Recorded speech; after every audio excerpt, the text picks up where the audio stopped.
Welcome to the show that gets Christians thinking about faith and politics. Get ready to challenge the status quo, expand your imagination, and tackle controversy head on. Let's stand together at the intersection of faith and freedom. It's time for the Libertarian Christian Podcast. So we're here at FreedomFest in Memphis, Tennessee, and I'm here with Demetrius Minor, who is the National Manager for conservatives concerned about the death penalty. Demetrius, thanks for joining me to talk about the death penalty. Hey, Doug. Glad to be with you. Thank you. Yeah, it's a pretty serious conversation, but how did you get into doing what you're doing? And tell us what it is that you're here to do here at FreedomFest and as an organization. Well, I'll start with what we're here to do at FreedomFest. I'm always happy and honored to be with a group of people who care about freedom and liberty and want to center their lives around those values. Today, Thursday, on July 13th, we're having a breakout session on the main stage at 3:10 p.m., and it's going to be very impactful, Doug. We're going to have a keynote speaker by the name of Crystal Martin, who is a murder victim's family member. Her husband was murdered. Her mother was murdered. She's going to share her personal story. And then for a couple of minutes, we're going to have a panel discussion, which I will be moderating, talking about the policy impact of the death penalty in various states. So I believe a lot of hearts and minds are going to be impacted today. How I got into this work was pretty unique. I thought I knew what it meant to be pro-life. I'm a beneficiary of adoption, born to a mother who had 5 kids. All 5 of us have different fathers. She was in and out of jail. The trajectory of my life was not headed in a positive direction. So I thought I knew what it meant to be pro-life. Until the mid-2000s, when my pastor and I had a conversation about the death penalty. And he simply said this. He said, it's hard to be pro-life and simultaneously pro-death. And that statement alone inserted some personal moral convictions within me that compelled me to reevaluate where I stood and to make sure that I'm pro-life all the way and not just simply pro-birth. Were you particularly interested in the death penalty as in like, I really think that's a good thing at the time? No, as a conservative, I felt like I had to support the death penalty as a default position. Couldn't really tell you why. But it was not till later on that I felt compelled to speak out on this. Oh, okay. Got it. So you changed your mind based on something your pastor, conversation you had with your pastor? A simple conversation with my pastor. That's sort of the genesis of the journey. But then looking at it through the lens of how inept government can be, I saw multiple problems with the death penalty, not just morally. It started morally, but culturally, politically, within the lens of the criminal justice system. There's so much wrong with it, and it needs to be done away with. Yeah. So what does your organization do outside of Freedom Fest? Are you doing like state level abolition of stuff? Because I mean, I don't even know what the federal level legislation is all about. Or are you not even about legislation? Are you about convincing people to vote differently? We are about legislation, and we're very involved with many state campaigns. For example, in the state of Ohio, we have legislation to repeal the death penalty and a Republican-led state legislature where both chambers are controlled by Republicans and where a Republican governor behind the scenes is in support of our bill. We have a moratorium campaign in the red state of Oklahoma. We're opening up a chapter in Texas. We're involved on the West Coast in Utah, Arizona, Wyoming, Nevada. So basically, our organization exists to bring education, advocacy, and awareness to Republicans and conservative audiences about the use of capital punishment and how we can rid ourselves of it. What are some of the challenges that you tend to face or have to overcome by people who think the death penalty ought to still be the default? Well, we're in this society where, in this political climate where there is a strong narrative about being tough on crime, right? Like no one wants to appear as soft on crime. And it's within our natural instincts to want revenge or to avenge an evil that's been done with someone. Part of the challenge of that narrative is reminding people that the death penalty is an emotional reaction. But when you look at the facts and you see that we have put innocent people to death, and to me, one innocent person put to death is one too many. When you look at it through the lens of big government, that's what the death penalty is. You're giving the government the power to have state-sanctioned violence. So drawing people in to where they see the facts and not just an emotional reaction It's always a challenge, but it's a challenge worth taking. Yeah, yeah. What do you know about the statistics in the U.S.? I know a lot of people, I see people's comment on like Facebook or Twitter from outside the United States, and they talk about how America is terrible because of the death penalty, when actually it's been abolished in most of the country. Right. In a lot of ways. And it's really, at least last time I checked with somebody who was also against death penalty, it really was a matter of there was only a few regions of the United States that, I believe it's that are really Japan and Singapore. Yeah. Well, no, I mean, in the U.S., there's only a handful of states that still have it on the books where they actively practice it. Correct. Yeah. Yeah. So you're saying outside the U.S., Japan and Singapore still actually... I believe Japan and Singapore, don't quote me on that, but I believe that those are the few industrialized nations that still practice the use of the death penalty. Okay. So how would you rate America at this point? If a lot of America has actually pretty much abolished it, is this a matter of like just whittling it down all the way from like the remaining counties that actually put it into practice? So my position is it's a matter of if and not when the death penalty will be totally abolished. Obviously, the political dynamic in each state is different, but looking at the current trend, we're moving in a positive direction. Some states will take longer to abolish the death penalty, but when you look at how the death penalty is being repealed, and 20 to 30 years ago, Republicans, conservatives were not having these type of conversations. But that trend has been shifting to where more conservatives are seeing the death penalty at a bare minimum as problematic. And I believe that trend is going to continue to turn in our favor. And as that's happening, that's when the death penalty is going to be a thing of the past. Yeah. Well, and why do you think that conversation has changed? Are there certain factors at play that are like, oh yeah, more conservatives are actually open to this message? You know, Doug, and I think this is also for criminal justice reform in general, while there's been a stronger appetite for it in recent years, I strongly believe it's because more people either directly or indirectly are becoming impacted by it, either by themselves or a family member or a loved one. We tend to not gravitate towards things that doesn't affect us, but everybody is becoming affected by the justice system, whether it's mandatory minimums, the penal system. And because of that impact, I think more people are starting to become aware of the bias and the implications that the current justice system has. Yeah. No, well, I think it's important that the conversation has changed. Where can people find what you're doing? You have a website, Twitter account? We do. You can find us on our website, conservativesconcern.org. You can find us on Twitter at CCATDP. You can find us on Instagram at Conservatives Concern. You can also find us at Facebook, on Facebook. That's awesome. Demetrius, thanks for having this conversation with us. I really wish you all the success. I'm also against the death penalty, and I really think the work that you're doing is doing the Lord's work, and it's really important. I appreciate it. We need voices like you and others to help the work become successful. Absolutely. Thank you for having me. Yeah. Hey, folks, I just want to take a break from our episode to ask you to consider becoming an LCI insider. We want everyone to feel engaged and excited about what LCI is doing. And the best way to do that is if you become a monthly supporter at $20 or more per month, you will become what we're calling our LCI insiders. You get some free gifts. You get an exclusive Christ is King magnetic lapel pin. They give you 2 copies of Faith Seeking Freedom. We send monthly ebooks months ahead of when they're released on our public website. You can get discounts on our swag on our online store, and you get exclusive invites to our quarterly live streams with the LCI staff. In addition to that, whenever we do publish something like a physical book like Strangers with Candy, we'll also send you those as well. So the best way to stay up to date on what we're doing and to support what the Libertarian Christian Institute is doing, including supporting the podcast you're listening to right now, is to become an LCI insider. So to do that, go to libertarianchristians.com/donate and then choose recurring monthly gift, and you'll be added to our list automatically. Thank you for your support, and I'll let you get back to the podcast. All right, we're recording at the Libertarian Christian Institute booth at FreedomFest Memphis. I'm here with Crystal Martin, who's with the Conservatives concerned about the death penalty.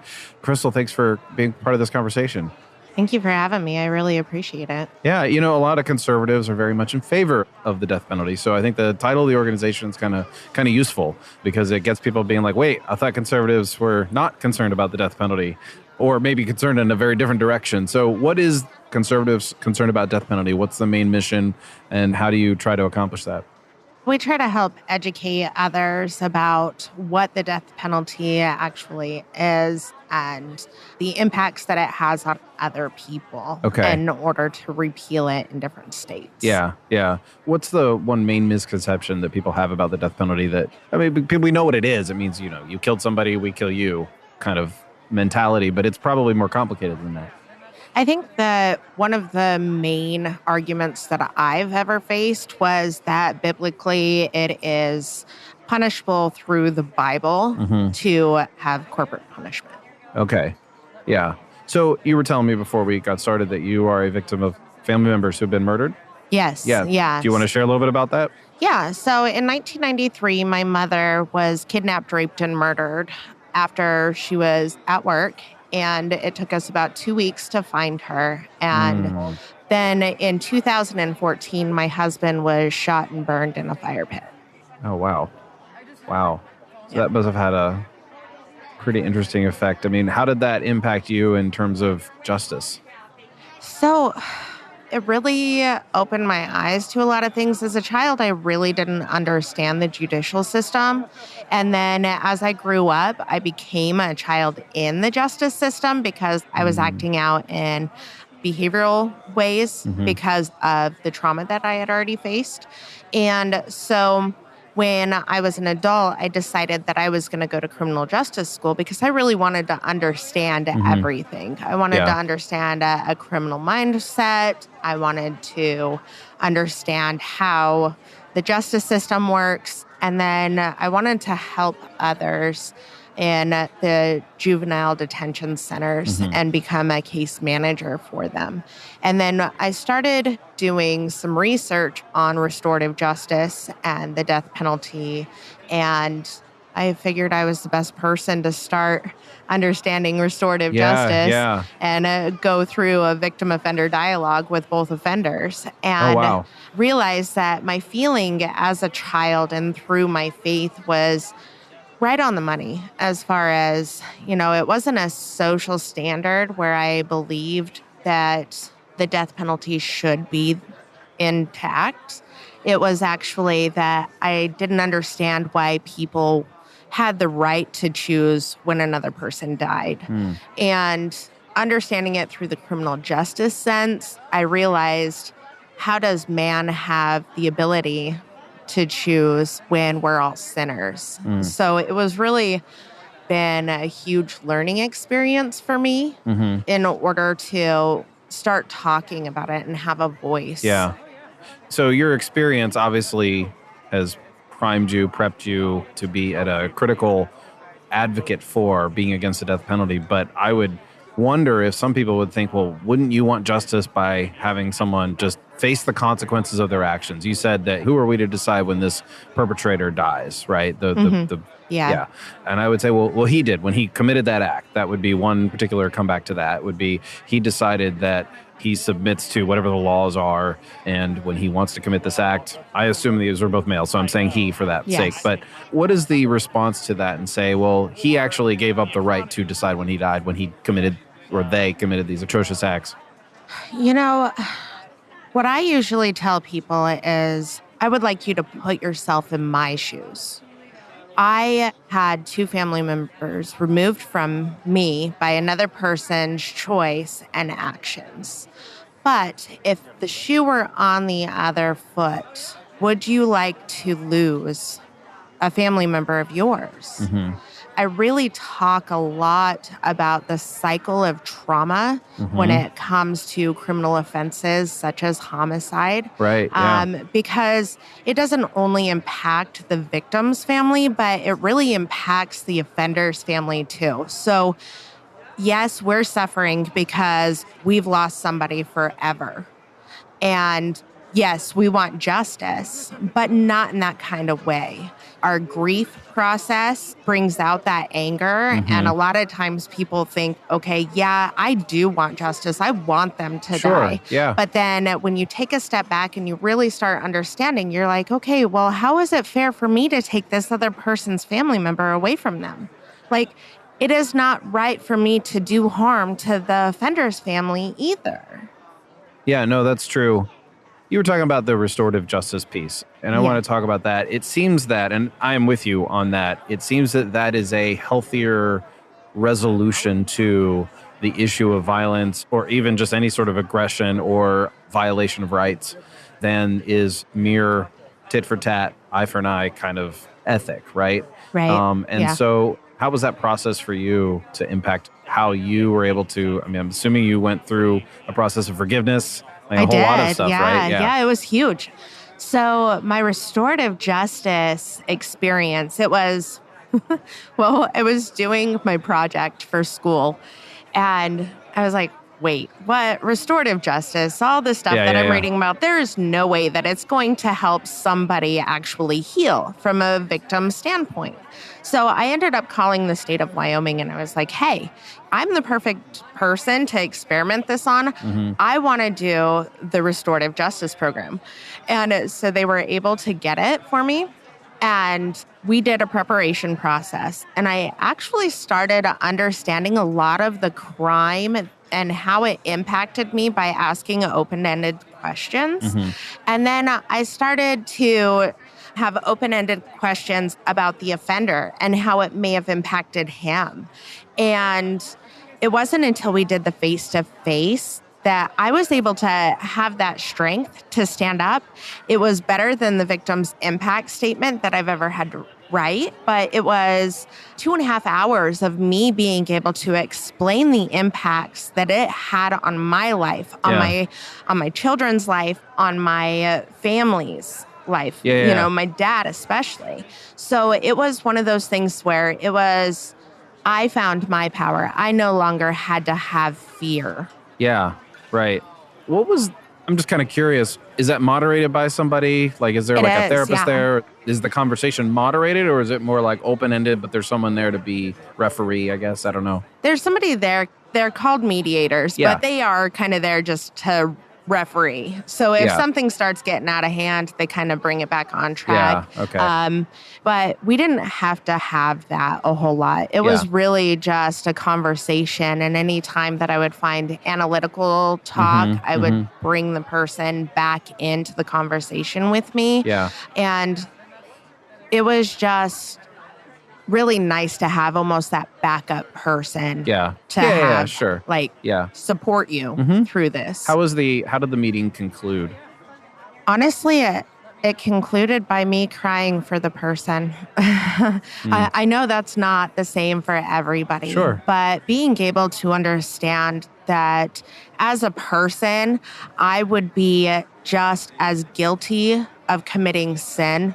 And yes, that was a heinous crime, but statistically, with all of my childhood trauma, I could have been in those same shoes. Yeah. And then I also saw that he was a child and grew up to be this person that people feared. So I had to understand that he was still a child of God and that he was a brother and he had the right to choose his path. And only God can punish that. And he has the right to ask for forgiveness. Yeah. Well, that's a really powerful story. I really appreciate you coming to talk about that because I think it's an example of one of the powers of love and grace and forgiveness. And restorative justice is better than eye for an eye and vengeance and the state killing people. And absolutely. And I really appreciate you sharing your story, Crystal. Oh, absolutely. Thank you for having me. Yeah, you're welcome. Thank you for listening to another episode of the Libertarian Christian Podcast. If you liked today's episode, we encourage you to rate us on Apple Podcasts to help expand our audience. If you want to reach out to us, email us at podcast@libertarianchristians.com. You can also reach us at LCI Official on Twitter. And of course, we are on Facebook and have an active group you are welcome to join. Thanks for listening, and we'll see you next time. The Libertarian Christian Podcast is a project of the Libertarian Christian Institute, a registered 501c3 nonprofit. If you'd like to find out more about LCI, visit us on the web at libertarianchristians.com. The voiceovers are by Matt Bellis and Catherine Williams. As of episode 115, our audio production is provided by Podsworth Media. Check them out at podsworth.com.